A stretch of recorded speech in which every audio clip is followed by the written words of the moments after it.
ପୁଣି ମାତିଲା ଅନ୍ତବସ୍ତ୍ର ଚୋର। ହଁ ବନ୍ଧୁ, ଏହି ଘଟଣା ଘଟିଛି ଚନ୍ଦ୍ରଶେଖରପୁର ନୀଳାଦ୍ରି ବିହାର ଅଞ୍ଚଳରେ। ଗତ କିଛି ମାସ ପୂର୍ବେ ଏହି ଚୋର ରାତି ଅଧରେ ସମସ୍ତଙ୍କ ଦୁଆରେ ପଶି କେବଳ ଅନ୍ତବସ୍ତ୍ର ଚୋରି କରେ, ତାହା ବି କେବଳ ମହିଳା ଓ ଝିଅମାନଙ୍କର। ସିସିଟିଭି ଫୁଟେଜରେ ଦେଖିଲା ପରେ ଏହି ଚୋର ସାମ୍ନାକୁ ଆସିଥିଲା। ଯେତେବେଳେ ଲୋକେ ଜାଣିପାରି ତାକୁ ଧରିବା ପାଇଁ ରାତିରେ ଜଗି ରହିଲେ, ଚୋର ଜାଣିପାରି କିଛି ଦିନ ଚୋରି କରୁନଥିଲା। ପୁଣି ଗତକାଲିଠୁ ଏହି ଚୋର ପୁନର୍ବାର ମାତିଲାଣି। ଏହି ଚୋର ରାତି ଅଧରେ ଆସି ଚୋରି କରିଥିବା ଅନ୍ତବସ୍ତ୍ର ନିଜେ ପିନ୍ଧିଥିବା ଜିନ୍ସ ପ୍ୟାଣ୍ଟରେ ଗୋଡ଼ ଆଡ଼ୁ ଭିତରେ ପଶାଇ ଦେଇ କିଛି ନ ଜାଣିଲା ଭଳିଆ ଚାଲି ପଳାଏ।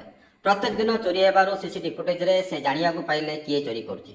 କିନ୍ତୁ ଏହି ଅଭିଯୋଗ ପାଇଁ ମହିଳାମାନେ ଥାନାକୁ ଯିବାକୁ ଏକ ପ୍ରକାର ଲଜ୍ଜା ଅନୁଭବ କରି ଥାନାରେ ଦ୍ୱାରସ୍ଥ ହୋଇପାରୁନାହାନ୍ତି, ନା ଏହି କଥା କାହାକୁ କହିପାରୁଛନ୍ତି।